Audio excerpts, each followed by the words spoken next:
My name is Gus Christie. I'm the Executive Chairman of Glyndebourne, and I'm delighted to look back at what has been a momentous and highly successful 2016 for Glyndebourne. This year we hired a new General Director, Sebastian Schwartz, and we are all very excited about this new era for Glyndebourne.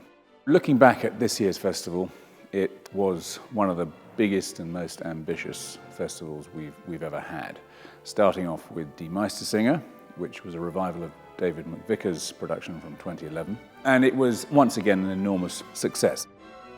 The first new production of the year was Barber of Seville, and we had the wonderful Enrique Mazzola to come back to conduct, and he did a wonderfully fizzy, entertaining interpretation of it. That kicked off the season and then was swiftly followed by a revival of Melly Still's Cunning Little Vixen, and it was extremely well received. Then came Figaro, and I think this time we had the finest cast that we've had out of the times we've done it.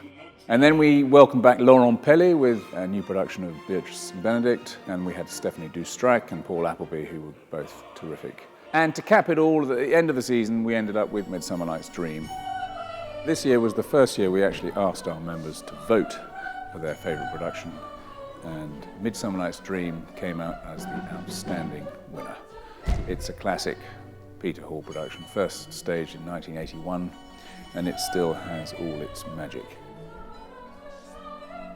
Each year we choose an up-and-coming young singer to receive the John Christie Award. It was started in 1965, over 50 years ago, and many of the past John Christie Award singers have gone on for great careers. So it was a great delight to award Hugh Macdonald, a young baritone who appeared in the Barber of Seville as Fiorello.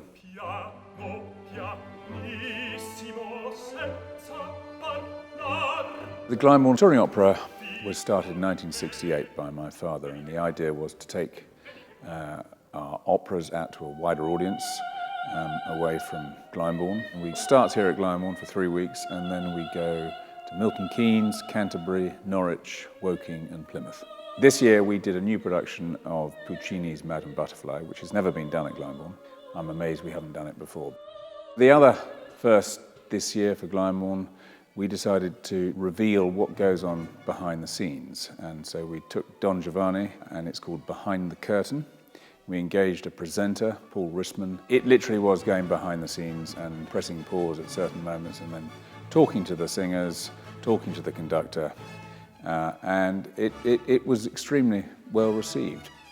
Our third production for this year's tour was Jonathan Kent's much-loved production of Don Giovanni, and that rounded off what's been an extremely exciting touring season for us. 2016 was the 30th anniversary of the Glyndebourne Education Department, and we celebrated this with a new world premiere of an opera called Nothing, which was composed by David Bruce with a libretto by Glyn Maxwell. And we staged this production with the Glyndebourne Youth Opera, and it was a wonderful way of keeping going with the pioneering work the Education Department has done for the last 30 years.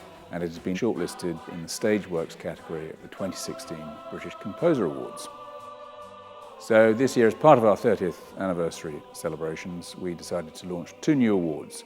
One, my very own Gus Christie Award, which is awarded to a young singer of exceptional talent, jointly awarded to William Rennie, a Welsh tenor, and Darwin Prakash, an Indian baritone. And I wish them both extremely well. They were both wonderful.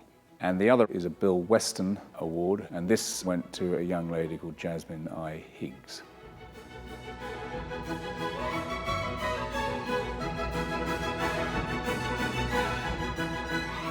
Our members are the lifeblood of this organisation, and I would like to thank all of our supporters, our donors, our ticket buyers, who come to Glyndebourne each year, without whom we would simply not exist.